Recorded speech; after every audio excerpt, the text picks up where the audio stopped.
is that if those people that came to the capitalist house to do that work, if it was one guy who's a carpenter, that would be different than if a carpenter comes and employs a bunch of other people to do the carpentry, right? I guess it's kind of the difference, but I don't know. I was funny, I don't know. I get it feels like there's a lot of examples in it where he was like, oh, you could conceivably imagine a day where what's the example, like the post office is like a private company, and therefore the labor done by people in the post office is productive and not unproductive. Like, one could imagine all of his clown. examples that he sort of seems to be sort of like that seem very unlikely to him are actually like, yeah, that's what we have now. Yeah, exactly. Yeah, literally. You're describing. Exactly. I feel like you are just describing neoliberalism now. Exactly. Yeah, everything's a private enterprise. Everything's like.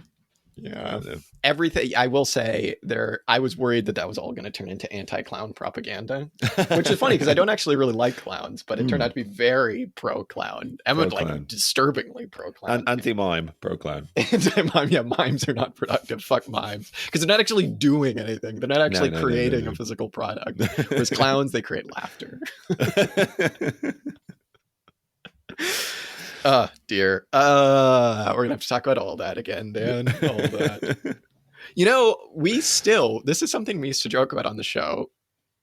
Tempting fate by being like, we've never had a podcast episode get erased.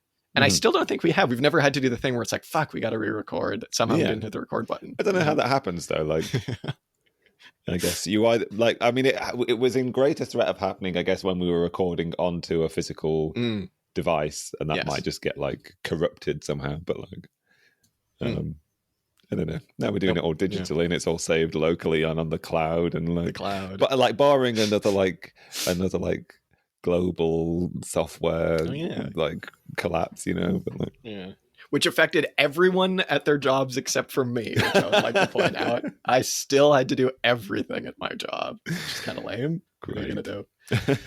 One of these days, there'll be a successful. I saw a headline that was like, Bill Gates says that it was the EU's fault. Great. I'm gonna start doing that. Is that a Sun headline? Is that what? It's the fucking EU's fault. Yeah. Rupert Murdoch says that Microsoft says that it's the EU's fault. The Murdoch press. What are you gonna do? Is he still alive? Or did he die? No, I think he's still alive. Crazy. Yeah. Crazy. Yes. I mean, is this? I don't want to. Moving on. Yes, quickly, please. Dan, I have nothing to say about Kamala Harris. Do you have anything to say about Kamala Harris? No, I don't even know enough about Kamala Harris to have anything to say. I mean, I guess I'm being reminded that she exists. She certainly does. I'm being reminded of all the things that I knew in 2020, whenever it was, that she was actually in my consciousness. Yeah, when she was running. California cop, right? So exactly, California cop. If you like incriminating, what's the word when you convicting? Yeah, if you like convicting people that smoke pot for like criminal charges, she's your gal. She's great. What are you gonna do? I will say it's very funny watching all the Democrats go from being like, she performed so terribly in the primaries and everyone being like, wow, she's a bad candidate, to now being like, she's gonna save the world.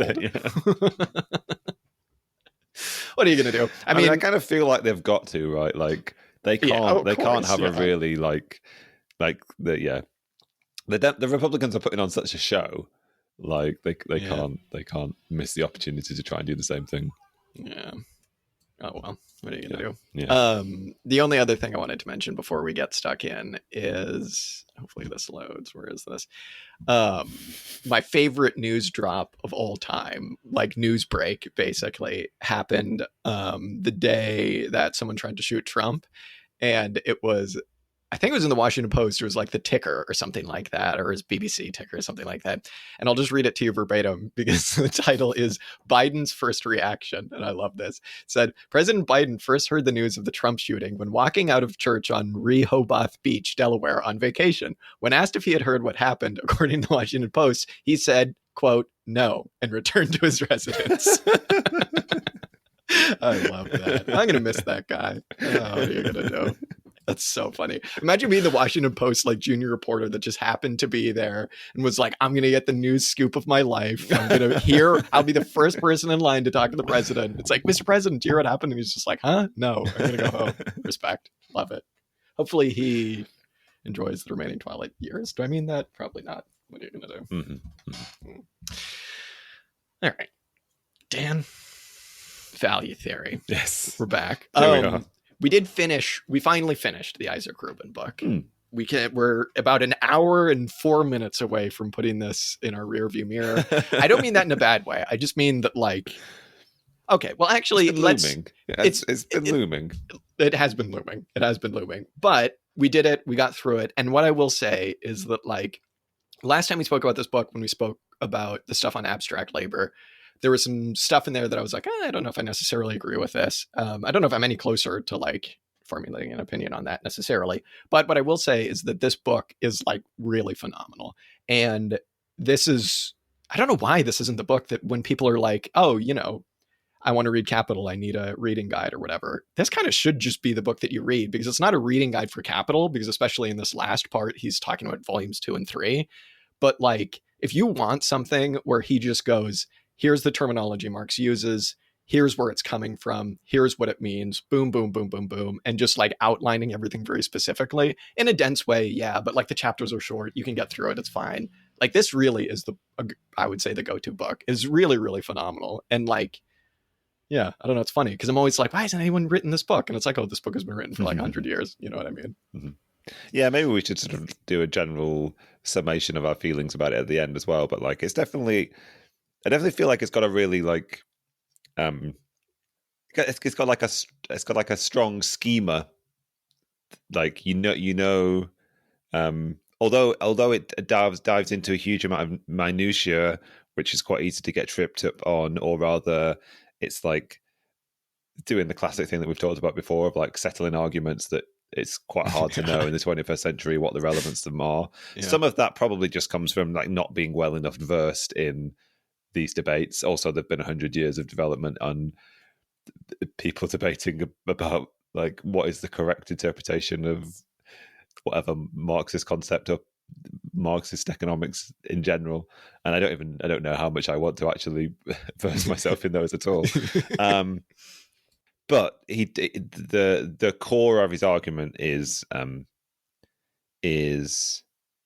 very clarifying if you can like pass through and find it, kind of thing. So yeah, and it's interesting. What I will say about that stuff, because that did drive me crazy too. Like at the beginning when he's talking about Bauwerk, whatever the guy's name was, and it's just like, I don't know if this is my problem, but I've never heard of this guy. I've never heard of this guy bought up by someone trying to like own Marx. It's like, whatever.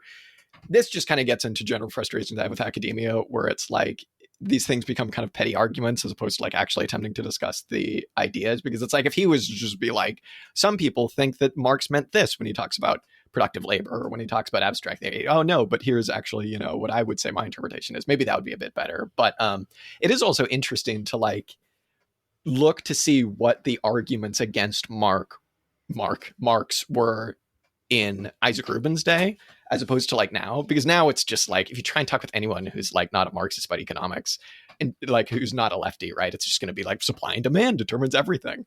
Like back then it was really interesting to see people actually engaging with Marx, but then disagreeing with him for like certain things, you know, drawing lineage from somebody like Adam Smith or somebody like that, being like, okay, well, like labor does create value, but in this way, or like, you know, productive labor is labor, but when it does this, now you kind of just don't really get any of that. So it was an interesting time capsule now, to see. Yeah, now he's such an untouchable figure that like, yeah, like it's been reduced to small scale sectarian debates on the fringe of a fringe, you know? Yeah.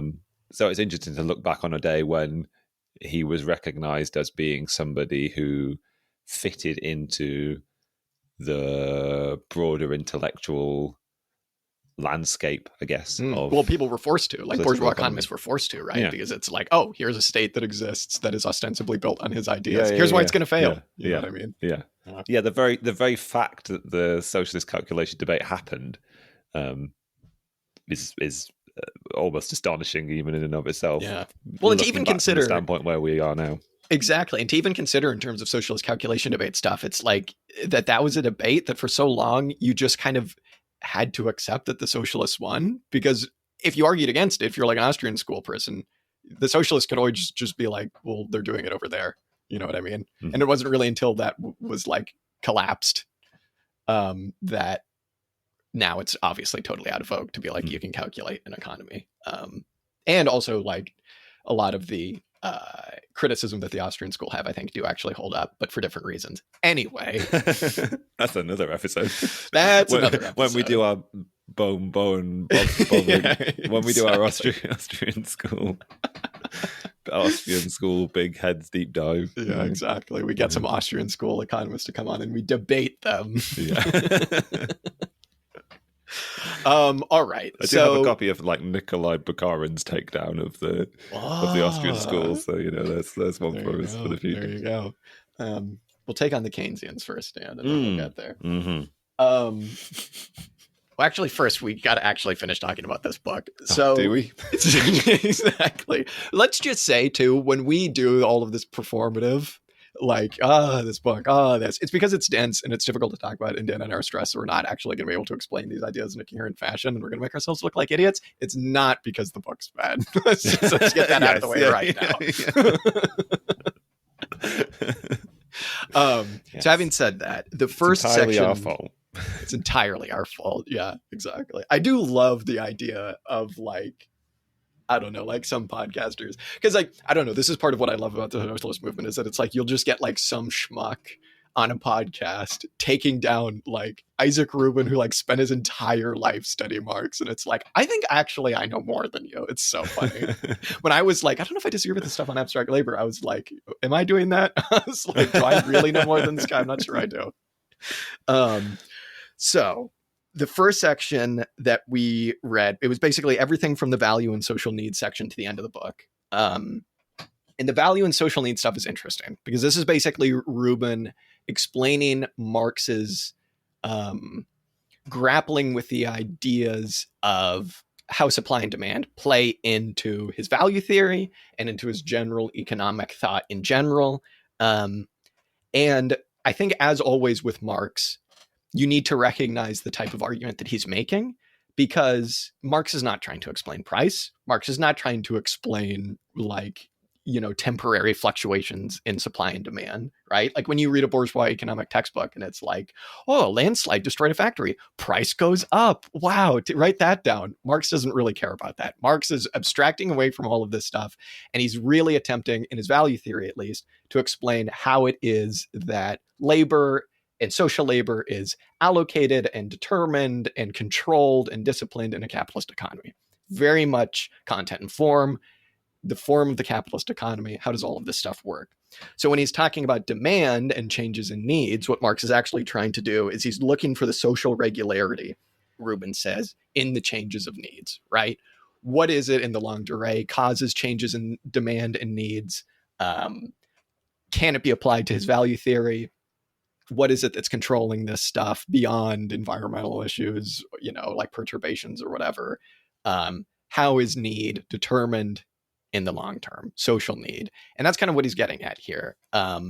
This first section was one of the longer chapters, and it's a bit tricky, but I do kind of have a feeling that it's maybe a bit more simple than I'm making it out in my head. I mean, obviously, Rubin's going to come out and be like, this relates to Marx's value theory. Demand is not this static thing. Or, well, yeah, we'll get into it, but I don't know. What do you make of this stuff? I mean, I've come away with a sort of like, I guess, a sketchy understanding at best. So it's nice. I mean, I appreciate your putting it in context that way. I mean, when it comes down to like supply and demand, it's funny, isn't it? Because like supply and demand always seems like such an easy concept to grasp, and then Rubin's response, a la Marx, is to put the sort of broader productive forces as being sort of like the determining factor in the last resort. What I did really appreciate about this is that he's, as you were just saying, he's really trying to steer away from this conception of these big swings in some kind of uptick in this demand creates this kind of perturbation, and this kind of change in supply, blah blah blah blah. And he generates quite a lot of examples which are, if they're pointing to changes in supply and demand, they're incremental and quite slow. And what he's actually seems to be identifying is quite a lot of sort of fixed points of reference, like if there is some uptick in demand, then it's generally related toward some kind of increase in consumer power of workers, or some, as it's Rubin, how it's never that far away from being some kind of some reference to some historical process, right? So there's some kind of historical process that has improved the productivity of some sphere, which has affected the supply of some particular set of consumer goods. I mean, it's only one portion of the picture to look at the consumptive power of workers. There's so many different other factors when it comes to supply and demand. But I did really appreciate the degree of detail that he goes into to unpicking this sort of simple image that you get.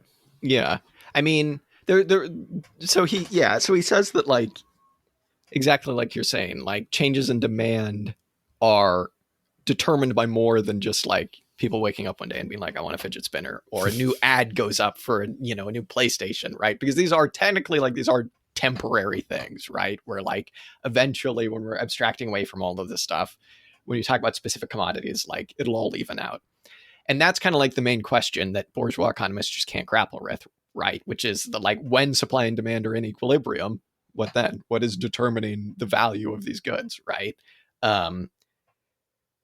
And it's interesting, right? So he says that changes in demand, at least, can be caused by three things. He says that changes in demand can be caused by changes in the value of certain commodities, right? Or he says that they can be caused by, as you say, the purchasing power of the proletariat, which this is the interesting thing that I kind of got a little bit tripped up on, because, like, what he says is that when the purchasing power of workers goes up, whether that's through the cheapening of commodities needed for their own reproduction or for the price of their labor power going up, then obviously they're able to purchase more. And he's basically making an argument that this is correlated, where it's like they will. When they're able to buy more stuff, they will buy more stuff. And I mean, obviously, to a certain extent, I suppose that that's true. I don't know if I'm just not fully abstract brained enough to be like... There's a ceiling. He does say there's a ceiling on certain things, right? There's never going to be like a...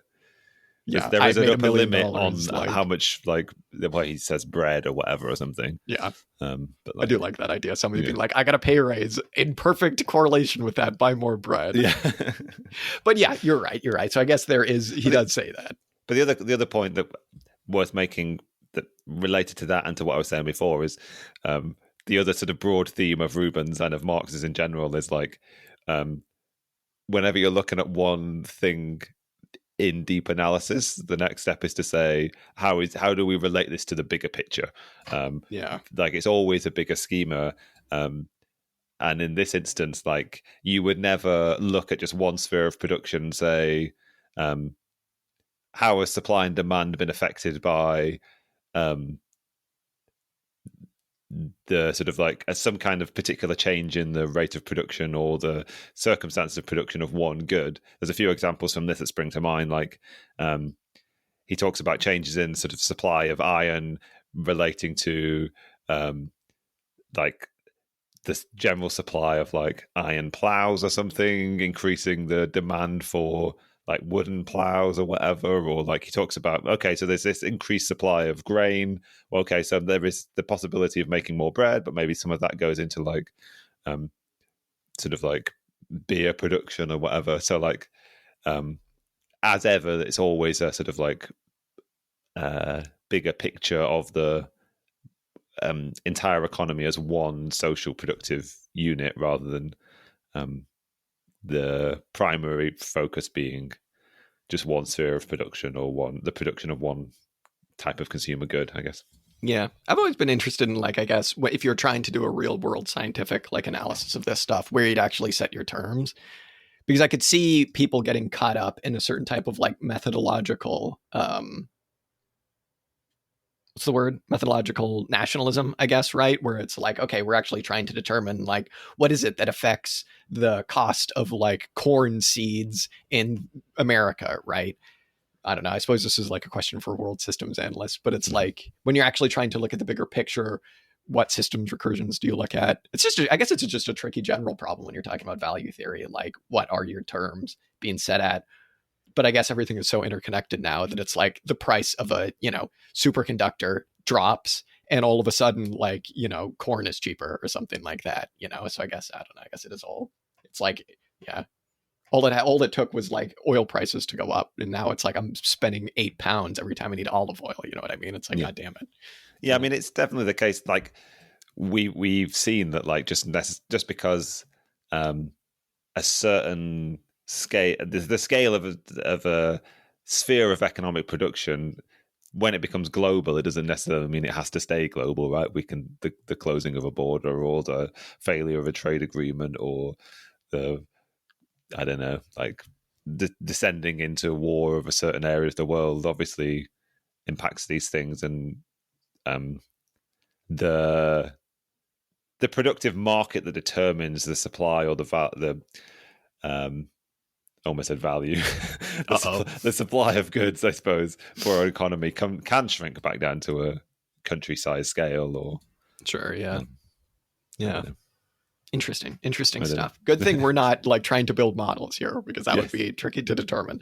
So then the only other thing I guess I got to say on this stuff is he does this actually very helpful thing in these chapters, and he does it with a number of different topics, where he does these little, like, not quite flow charts, but like little, abstract labor, value, turns into this, turns into that, and then that's how you get that, right? That's how you go from, like, the technical conditions of production all the way up to, like, production price or something like that. And in this one, he basically says that in a way you can see the normal volume of supply and demand, which is, of course, the thing that Marxist economists are interested in, right, is determined by the productivity of labor. And the way that he gets to that is by saying the state of technical production apparatus determines the value of a good, which the value of these different commodities will eventually determine the normal volume of supply and demand. But of course, that isn't to say, and Marx says this over and over, that if you were to look and you would just somehow determine the value of a commodity and then look at its price or something like that, those two things you wouldn't really ever expect those two things to be the same,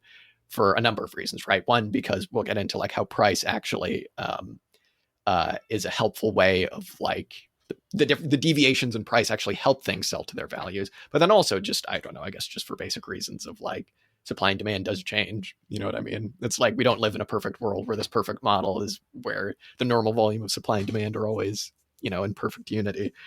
And then going back the other way, this is something that I think comes up a lot when you look at, when you try and study capitalist political economy, is this idea of, like, indirect and direct effects that certain things have on each other, right? And so he talks about how demand can actually only influence value indirectly through changes in the technical conditions of production, right? So, like, certain levels of demand might lead to certain technological advances that up the productivity of labor, which will change the value of a certain good.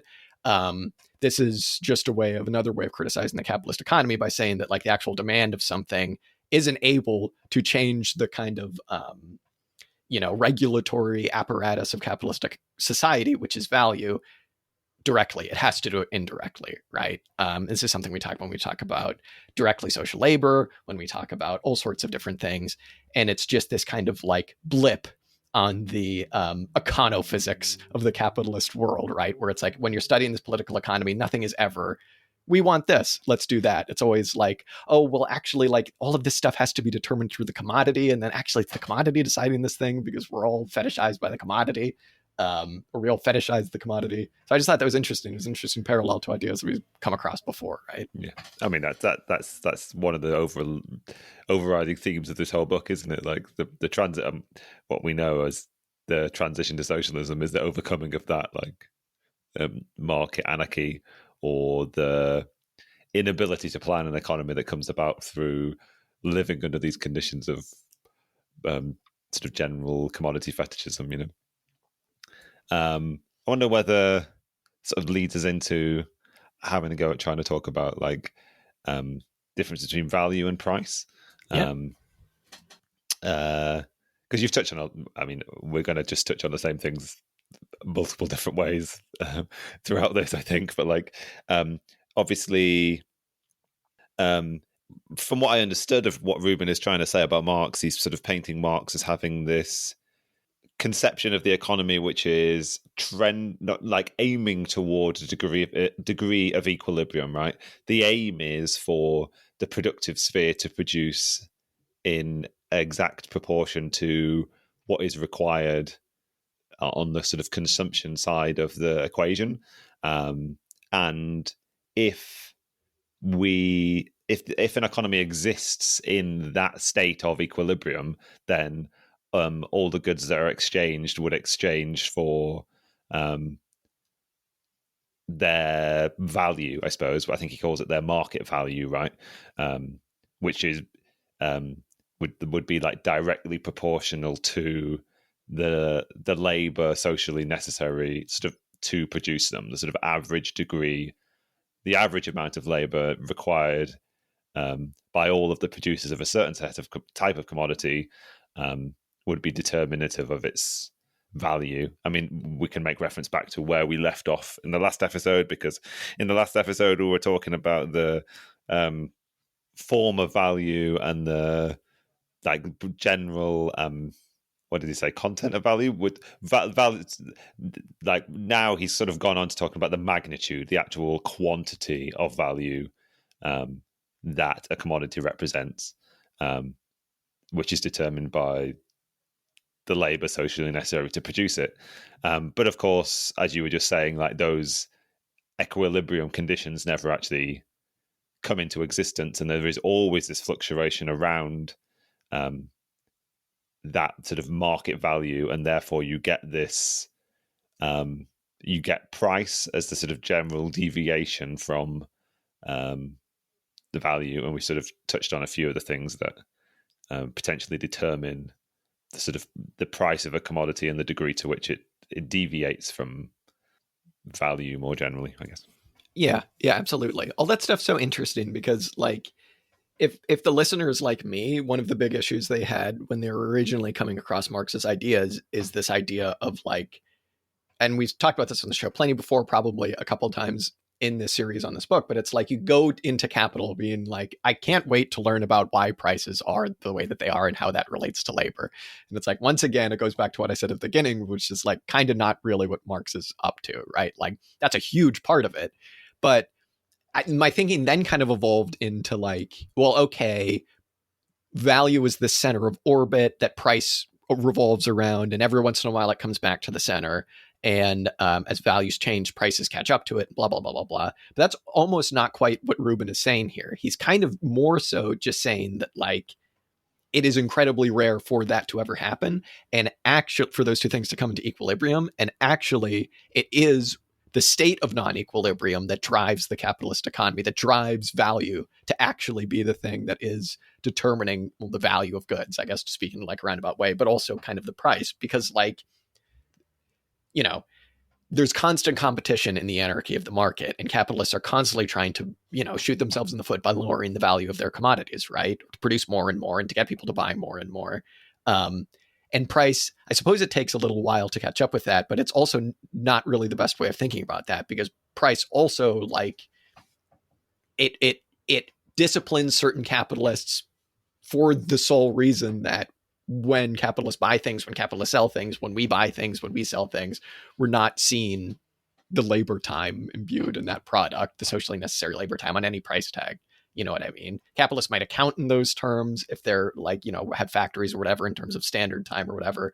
But actually price is the thing that everybody sees and that everybody interacts with. And so it's just kind of interesting. It's like, to just go back to that central metaphor, I guess, of value as this gravitational center. It is a gravitational center, but it is those fluctuations away from value that price has that actually kind of, in a way, drives the capitalist economy, which when Rubin starts going into that kind of blew my mind. I was like, oh, okay. It took me a long time to get. I'm not really even certain that I fully do, but it's interesting. Mm-hmm. Yeah. I mean, I do. I mean, speaking in broad terms, I always do appreciate those sort of like,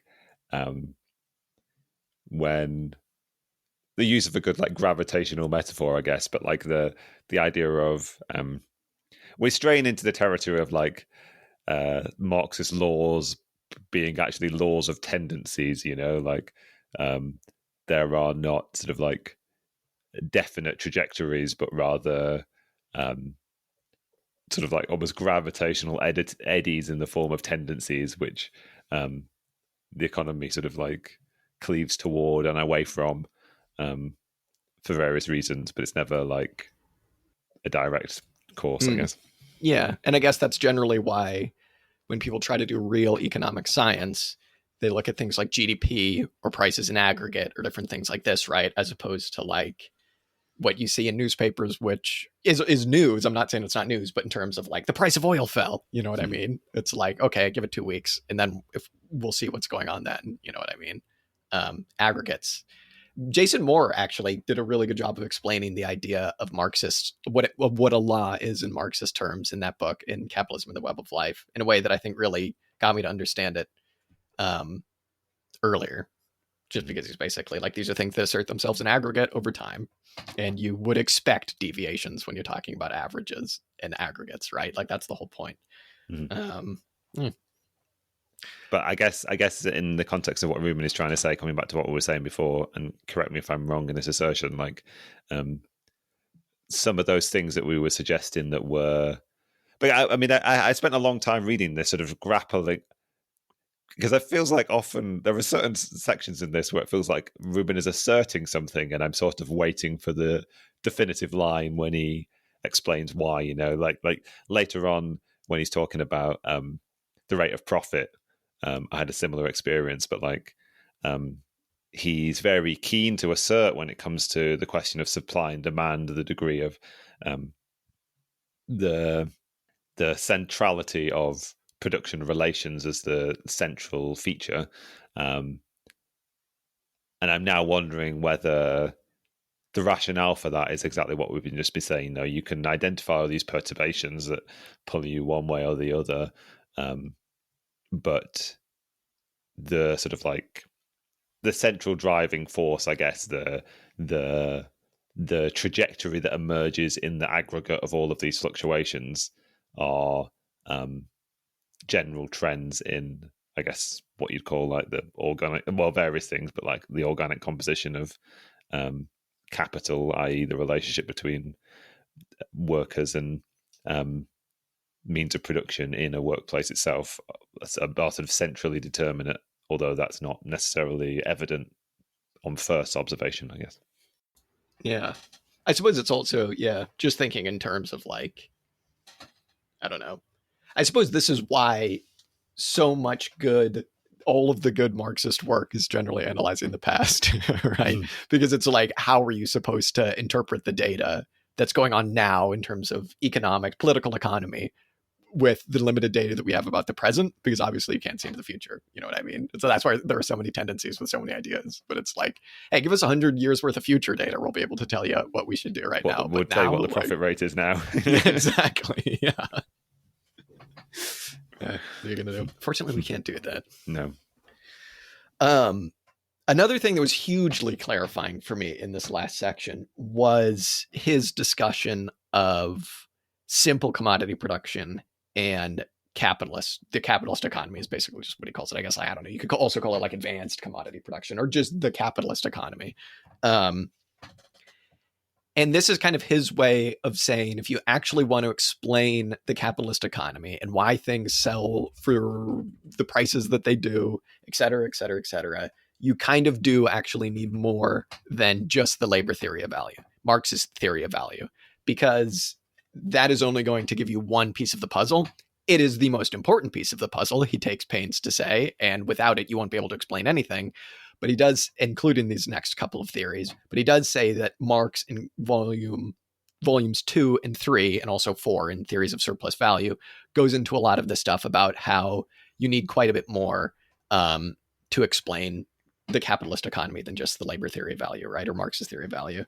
And so to explain kind of what we mean, let's just do, I guess, a quick rundown of what simple commodity production is versus what Rubin calls the actual capitalist economy as it actually exists, right? So simple commodity production is kind of what you think of when you think of value theory. And I think when we've engaged with value theory in the past, I've gotten a bit tripped up on this because this is kind of the assumption, the abstraction that Marx makes when he talks about value. This is how things are, right? So this is one of his little flow charts. He basically just says that labor becomes abstract labor, which becomes value, which affects the distribution of social labor, right? The allocation of labor in the capitalist society. And that's the thing that Marx is trying to explain. So bada bing, bada boom, that's all you need to explain how social labor is allocated in the capitalist society. But Rubin says, and Marx says, that's not how things work. This is actually an assumption that Marx makes to explain the bare bones of capitalist society, which assumes that everybody's a petty producer, which assumes that the person going to market to sell the commodity made the commodity, and it's their labor that is the thing that is determining its value. And Rubin says that this is, of course, not the case, right? So this is why you need a different schema as opposed to labor, abstract labor, value, distribution of social labor. What you need is one that's a bit longer and a bit more complicated, which is how the capitalist economy actually works, because obviously capitalists are not the ones whose labor has given. That's like the point of capitalism, is that the capitalists, the bosses, their labor isn't the thing that actually determine the value of the product. It's the workers. So the schema that he makes for the capitalist economy is productivity turns into abstract labor, turns into value, which determines the production price, which is the thing that we'll need to explain, which determines the distribution of capital, which then determines the distribution of social labor. So the whole argument here is that the distribution of capital, as opposed to just directly, value influencing the distribution of social labor as it would in a simple commodity production economy, that it's actually the distribution of capital that directly affects the distribution of social labor. And, it is interesting just to kind of go back to what I was saying at the beginning. Like, this is the thing that's caught me up a lot when we've talked about value theory before, is you go, okay, wow, this all totally makes sense. But then you go, wait a minute, when we're talking about commodity producers, we are actually just assuming here that that's the capitalist and that they're the ones that have done the work, which, hey, wait a minute, that something's not right there, because that's clearly not the case. And, I haven't read Capitals Volume 2 and 3, or 4 for that matter. So there's a reason why I haven't come across these ideas. And I think not many other people have either. And there's a reason these ideas actually aren't talked a whole lot about. People begin and end with the theory of value in that's, explained in Capital Volume 1. But this was fascinating because, again, this was just a hiccup that I've had, that Rubin goes, aha, you were thinking this. Well, let me spend 50 pages, in a complicated way explaining why it's not the case. Yeah, you fool. Yeah, I mean, it's that simple commodity production is the degree of abstraction that's in the first chapter of Capital, right? Where, as you say, every economic producer in that context is considered to be like a petty producer, and develops this simple schema whereby value is just a claim on representing, or value is just a claim on being able to demonstrate that you have done some degree of work that's produced some degree of social worth. I guess it's worth just reiterating things that we said before that Rubin is very keen to do. That as I understand anyway, he's not saying that, as you say, this is an abstraction. This is not a historical development. There was no sort of stage of petty commodity production before full-scale industrial capitalism took over, and then suddenly you had capitalists and you have employers. Yeah, I think that's all I have to say. Yeah, it is interesting, really, though, because there's part of you that could just be like, okay, so this is how capitalism was at the very beginning. But you're right, that's very much not the case. And when in Volume 1, when Marx is talking about the development of capitalism, it is much more abrupt than this. This is kind of like his whole discussion on primitive accumulation and this whole discussion on relative and absolute surplus value, is that there kind of just was this point where very quickly capitalists got together and just threw a bunch of people into factories and they all worked together, and all of a sudden you kind of had this crazy stuff. Not to obviously say that this wasn't a long process detached from history, but you're right to, I think, point out that it wasn't a teleological phase of feudalism, late feudalism, simple commodity production, where everybody was somehow a petty producer, and then this, right? Yeah, it sounded a bit perfect. You know, I mean, that's the stuff of like anarchist utopia. You know, that's your that's your Prudhonism, right? It's exactly the idea that you could go back to that. Money is the problem. Yeah. Or at least it's that that's that famous contribution that Marx made to writing a manifesto for one of the French socialist parties, where he's trying to talk about how to overcome the separation of workers from means of production. Clearly, the means of production have been taken away from the now proletariat. And one of the options, obviously, is to just give everybody their own pieces of means of production and let them crack on. But he's like, well, no, that those conditions have never existed. He says very explicitly those conditions have never existed and never could exist. And really, the only way to overcome this is to socialize ownership of the means of production rather than privatize it. As everybody becoming a peasant and making their own flax clothes. You know what I mean? It's like, yes, that's just like fascist, like self-sufficiency myths that you can somehow be self-sufficient. It's like fake news. Yeah. So then I was also really interested in the way that he split these three theories up, where he kind of just says, okay, so you need the labor theory of value to explain the capitalist economy. But he also says that there are three theories, including Marx's theory of value, that you need to explain these things. And he breaks them up as a theory of value, a theory of capital, and a theory of production price, right?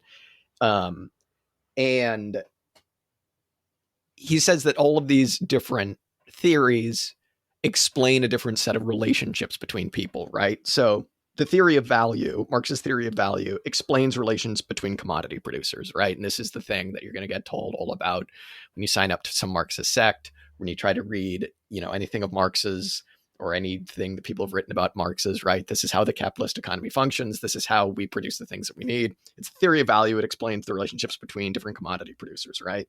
But then he says that you need a theory of capital to explain the relationship between workers and capitalists, right?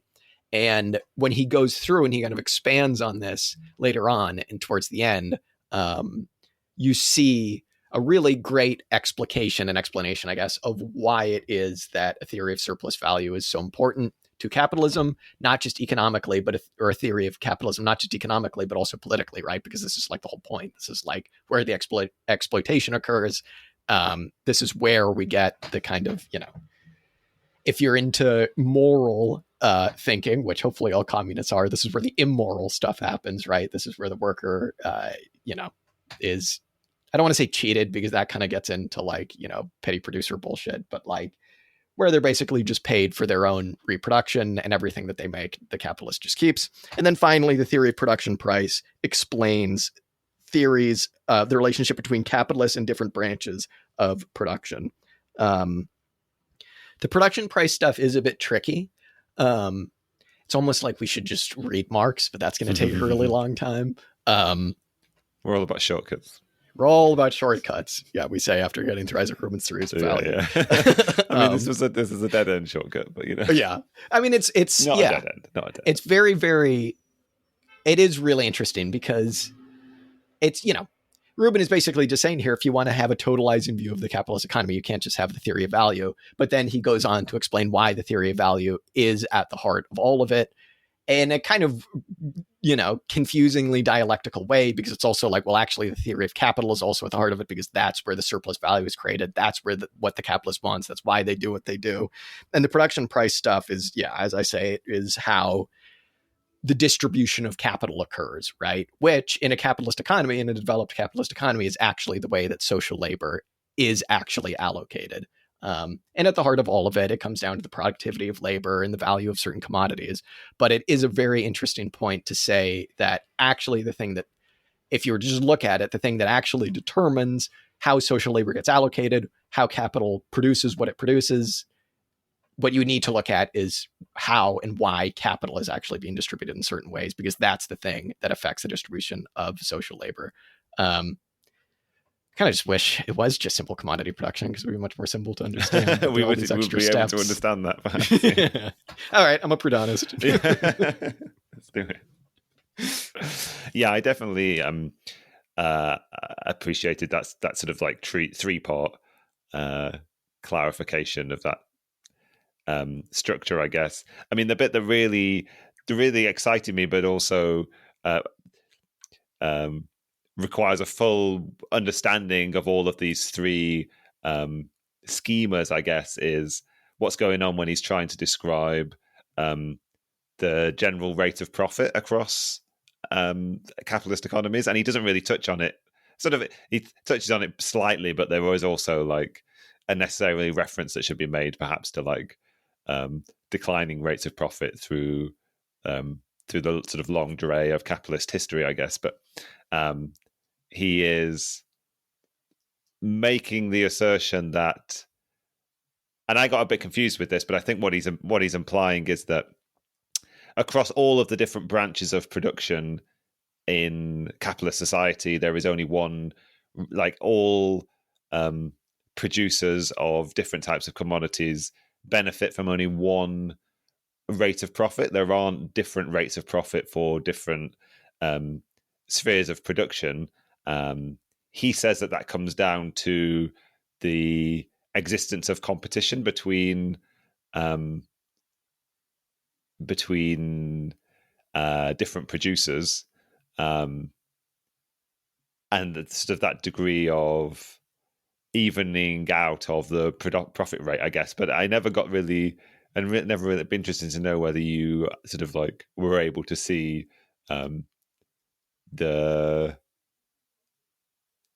sort of like the balancing mechanism in that, I guess. I mean, at the sort of like the key point that he always gets to in all of these discussions is the degree to which all branches of production and all aspects of the economy are interrelated through the sort of like exchange, the process of exchange, and obviously the as we were saying before, like there is a determining mechanism, i.e. the socially necessary labor time that determines why there is sort of like under sort of like normal conditions one market price for any example of one good, which is another example of this sort of regulating process of one individual section of the economy by the broader economic relations. But I was never really able to solve the why is there a single rate of profit across different branches of production, I guess. Yeah. Well, I mean, I think part of the puzzle, I think, is as simple as capital always goes where it's more profitable. And because of that flight of capital and movement of capital, that generally equalizes profit rates among different branches of production, I think. Yeah. Because if you just think about that in terms of like long term, it's like, oh shit, it's really profitable to produce corkscrews right now, right? And then it's like all the capitalists, they don't actually give a shit about what they're making. They go, oh, let's all invest in corkscrews. Everybody invests in corkscrews. No, it's not profitable anymore. You know what I mean? So maybe that's just part of it. Yeah. That was sort of as close as I got. So it's just another tendency toward a sort of like stable equilibrium kind of thing. And I suppose the activity of capitalists is pulling away from and then restabilizing, because obviously through the desire to extract further surplus profits from workers, there's the process of either better disciplining labor or making labor more efficient, which is like the sort of like central destabilizing or the central mechanism which is affecting changes in the market value of things, at least. And I guess that has knock-on effects on price, right? If somebody can produce something considerably more cheaply than their competitors, then they're going to undercut them in a way which is like not necessarily in line with the value of a product, but sets a price that is more competitive, I suppose. So like, but then also like that instability then leads to stability, because it's not like one capitalist can keep a secret of productivity or lower price under their hat for very long. Somebody's also going to figure it out. It seemed like the whole point of a lot of this stuff seems to be that capitalism functions. It's the stability of capitalism functions through its inherent instability, right? Which is that's really interesting. Yeah, it's a really interesting idea, isn't it? Because it's like this idea that it requires these perturbations that kind of at certain points throw everything into whack to be stable, right? I guess. Something like that. It's an interesting idea. Someone should develop that. Someone should write 4 volumes and dedicate their life to explaining that. That'd be interesting. I'd read that. Yeah, I'd read a primer to that.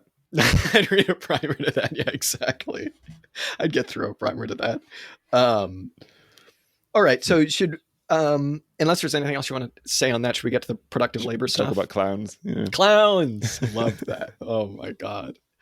We'll get to the clown stuff. That was very funny. So the last section of this book, which I will say, I was waiting for it. I was like, the last section is going to be a summary. It's going to be so great. He's going to be like, well done, Jack, for getting through this entire book. It just ends not in the middle of a sentence, but bordering on and the manuscript cuts out here moment, like we got in State Revolution. Bit frustrating.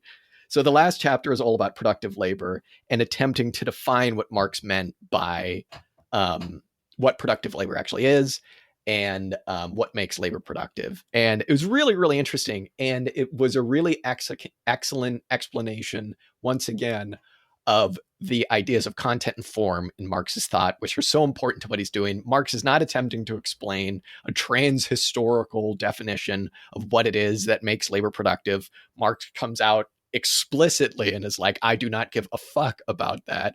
Because if you define productive labor as something that produces a use value, it's like, well, what's the point of even having a definition of productive labor if that's all you're going to say? Marx is wondering, what is it that makes labor productive in this specific historical formation that I'm studying, that we live in, which is capitalism?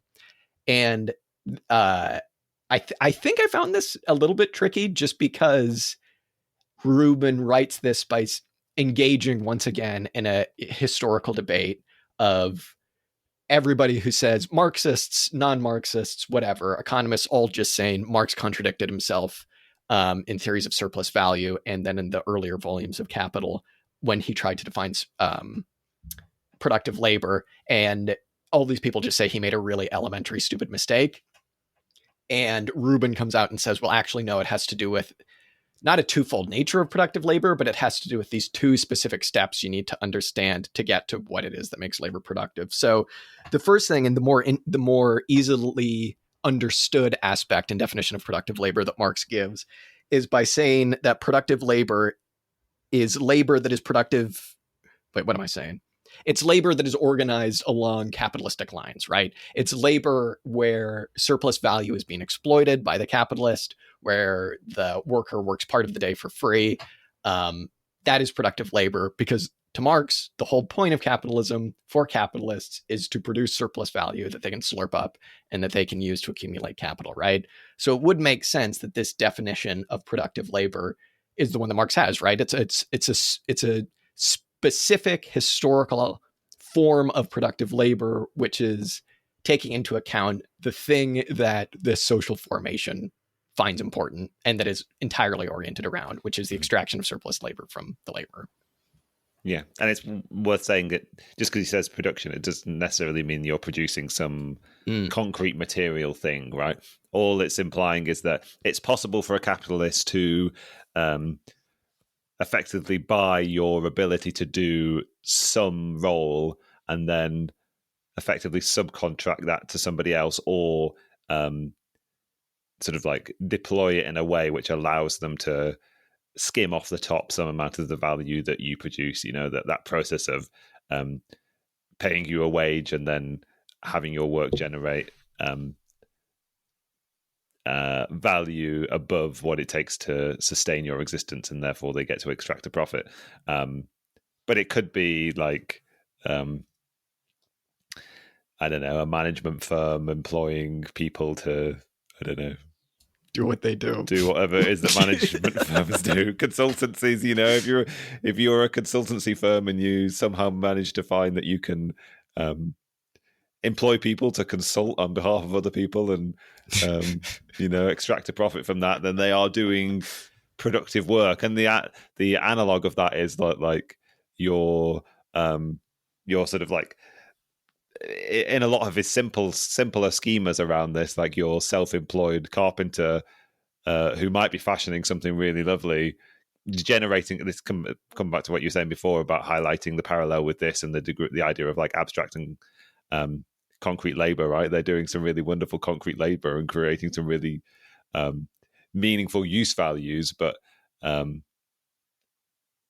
actually maybe being potentially paid for that work. If they're being paid from the proceeds of exploiting other laborers, if they're being paid by a member of the bourgeoisie to kit out their kitchen, in this simpler version of Marx's description of what it means to do productive labor, they're potentially not doing that, I guess. McKinsey consultants are productive revolutionary laborers, is what he's saying here. Vote for Pete Buttigieg. But it does it raises a lot of questions for me. One of them is like, is what's being presented here, Rubin doesn't really do it, but I'm sure other people do present it as kind of like a historical process, is all labor becoming, through the fullness of the development of capitalism, becoming wage labor and therefore productive?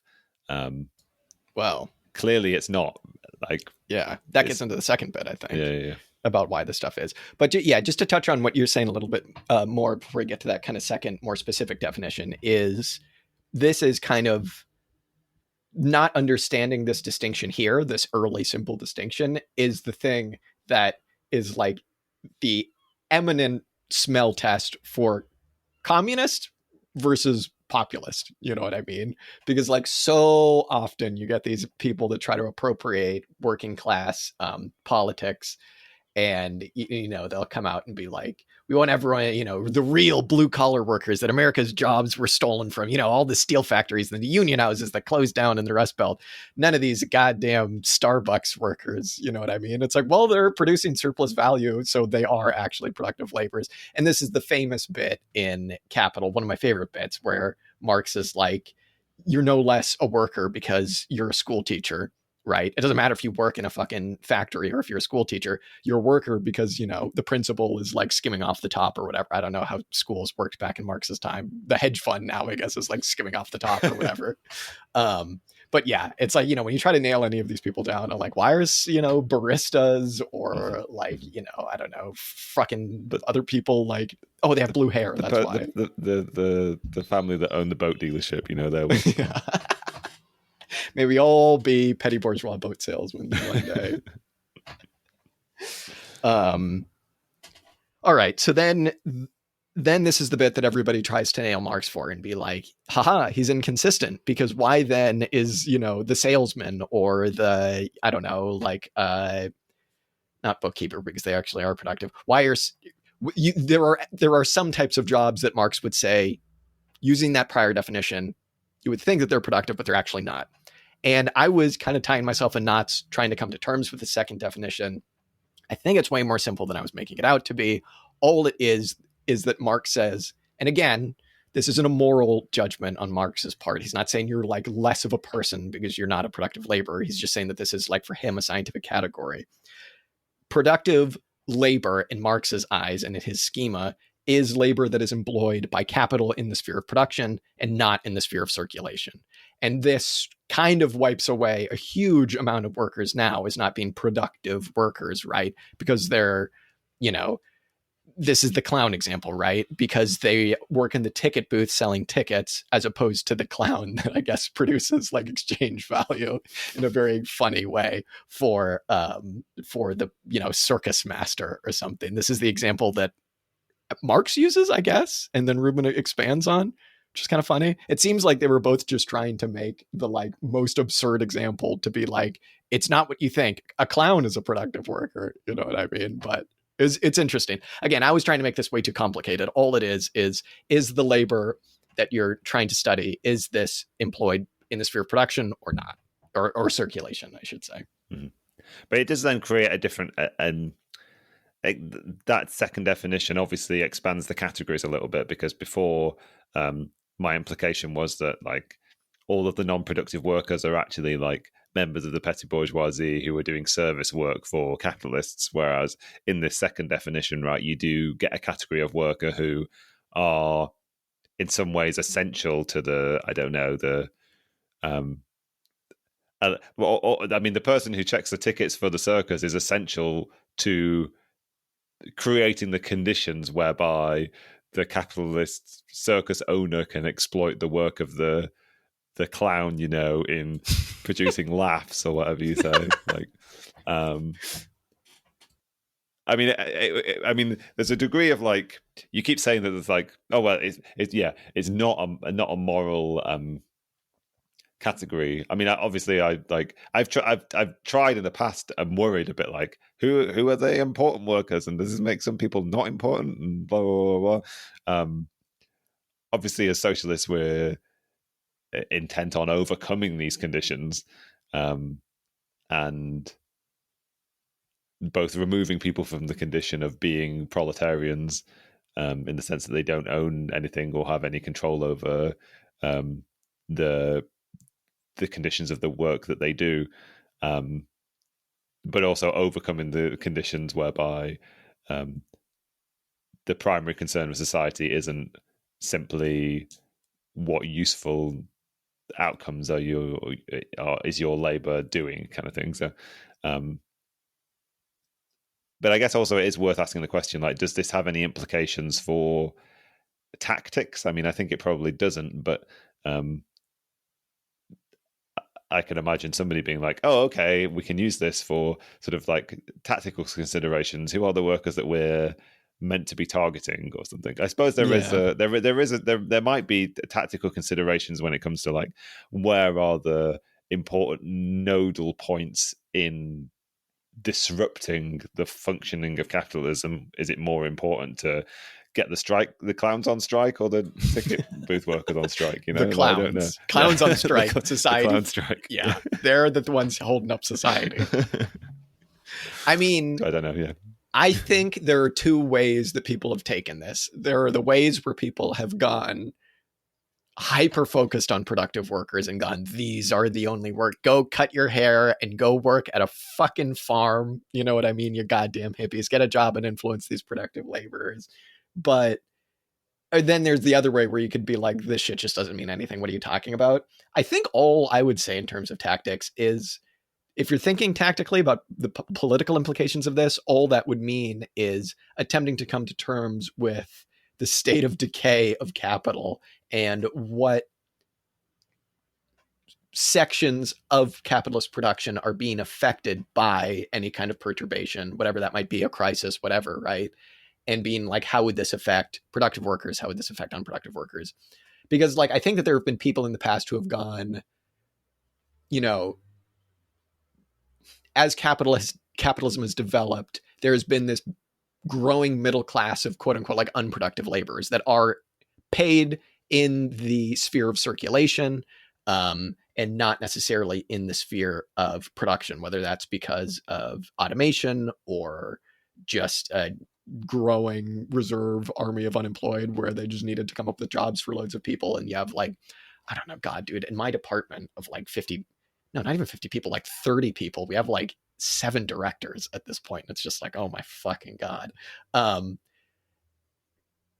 don't know. I could see how you could make the argument that workers that are employed in the circulatory sphere of capital and the realization and valorization of capital, whether that's the clown ticket person, how those people rely on the value produced by workers in the productive sphere and therefore maybe have some skin in the game in terms of their exploitation and continued exploitation, but also they're wage laborers for the most part.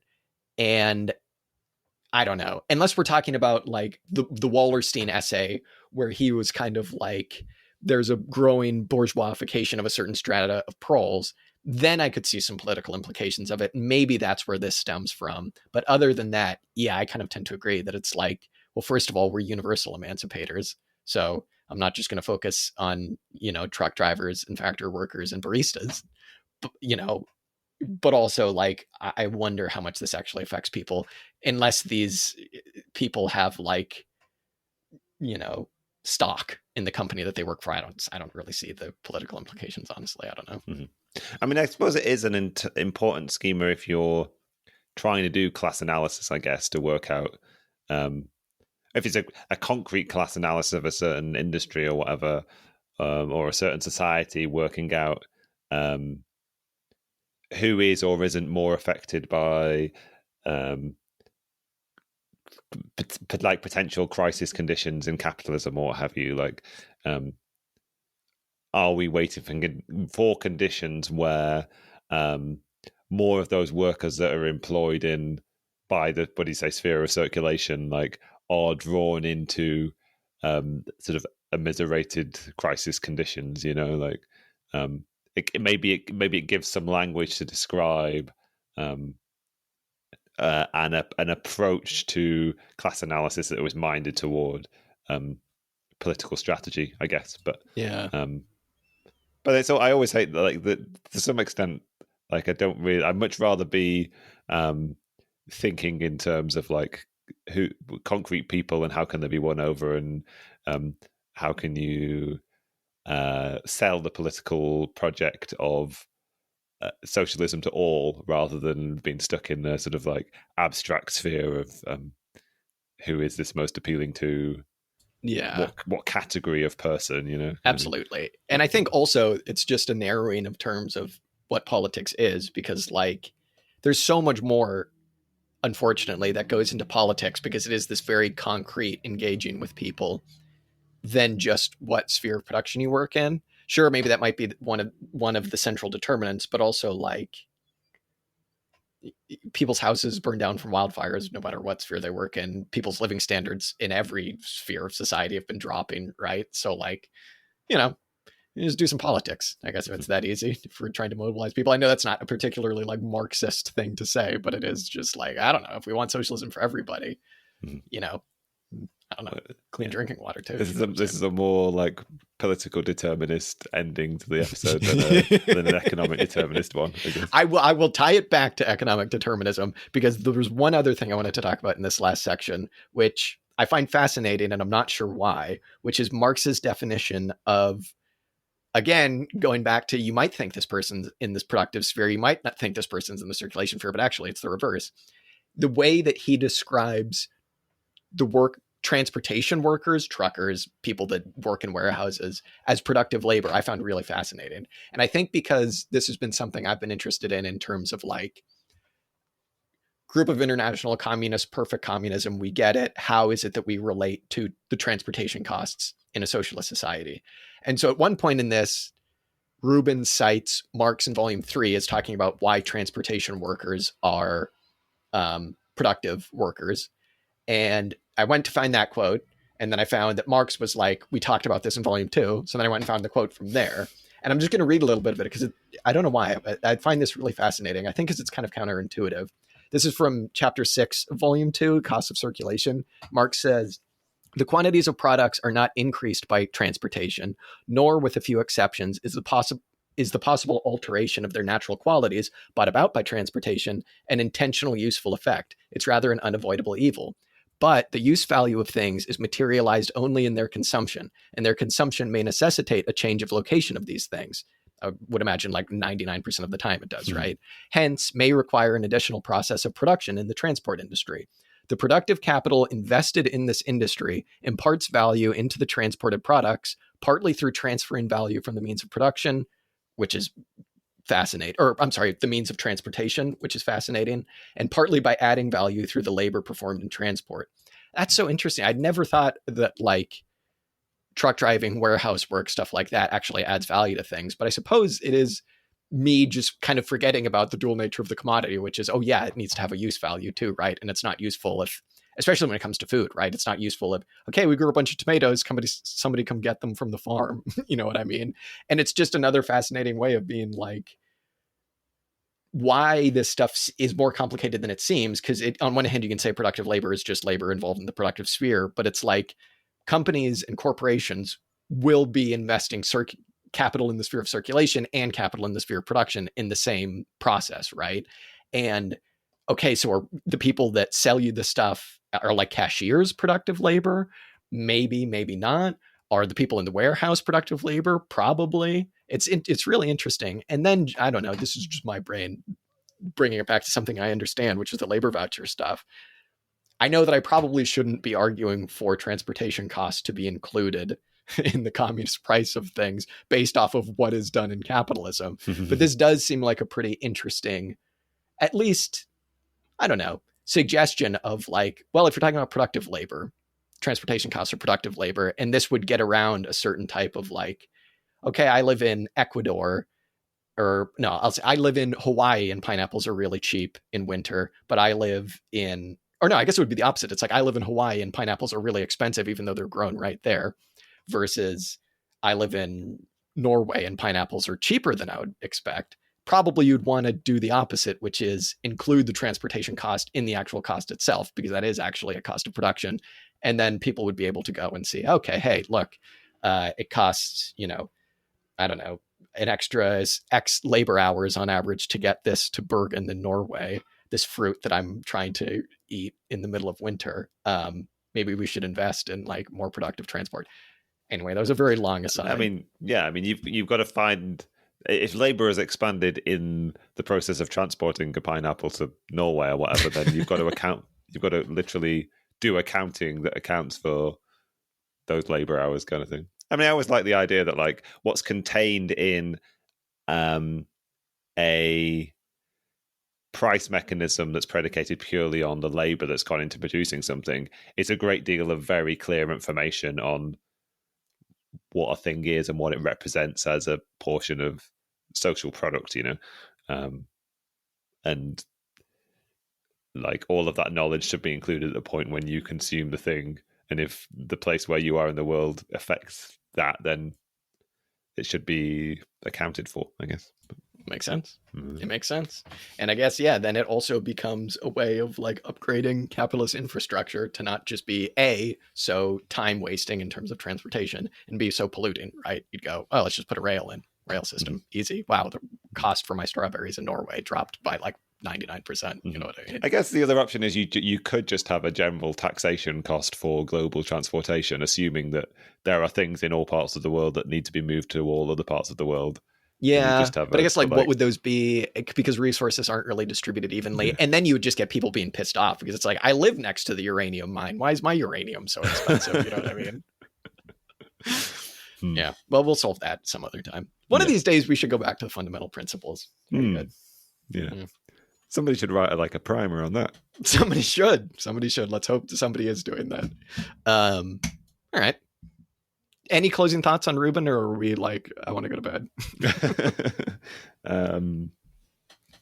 No, I mean it's a struggle, and I've thoroughly enjoyed struggling with it in parts, at least. And I will come back to like the overriding themes of it are ones that are importantly clarifying. The historical nature of the argument that he's making. Particularly in the early sections where he transitions very happily between discussion of feudalism and discussion of capitalism and discussion of socialism, it's always good to have that sort of historical process made clear in a not like a teleological way, but in almost like a scientific one. Like, what would it mean to what features of the society that we have now would have to change, and in what way, and also that focus that he has on like always reminding us that we should read Marx's political economy as being of a piece with his historical materialism, and always see like a description of any sort of like mode of production as being one that's historically contingent and situated and containing a particular set of historical conditions, I guess. So yeah. I mean, yeah, you're absolutely right. I think to point out the importance whenever you're studying anything of Marx is that he is talking about, when he's talking about capitalism, is that he's talking about capitalism, a specific historical formation, and a sort of social system at that. Yeah, exactly. Yeah. No, absolutely. So yeah, this is very good. I mean, I'll echo what you said about it being a struggle, but also like this is about as clear as you can explain these ideas. I'm always reminded of what is the Value, Price, and Profit, the lecture that Marx gave, where at the beginning in the introduction, he's like, he was invited by some group to give a talk refuting this guy's ideas on political economy. And they're like, could you just give us a primer to political economy? And he's just like, for fuck's sake, they think I can do that in an hour? It's like, God, you can't have an introduction to political economy in an hour. So the stuff is complicated, as Rubin rightfully says when he says, okay, you understand Marx's theory of value. There's a lot more that you actually need to understand. Now, that hence why Marx wrote 4 volumes of Capital. But, you know what it's easier than is reading all 4 volumes of Capital. So, what are you going to do? It's very, very good. It's also interesting to see like the different strains of thought that have grown out of his ideas and grown out of his interpretations, rightfully so or not. Fascinating stuff. Fascinating book. I'm glad we read it. Well done. 10 out of 10. Is that for the book or for us? Oh, I think I meant the book, but I think I was probably saying us. 10 out of 10 for the book. Well done, us. Exactly. Well done, us. All right. I'm sure we'll be back with an essay next episode. Yeah, something short. Something short. I do, on the horizon, there is the promise of some more value theory, potentially. We'll get to that. We need a break. A little teaser. Yeah, teaser. All right. Well, like always, Dan, very much enjoyed this. Thank you very much. This was great. Thanks, everybody, for listening again. Thank you, Jack. Bye-bye.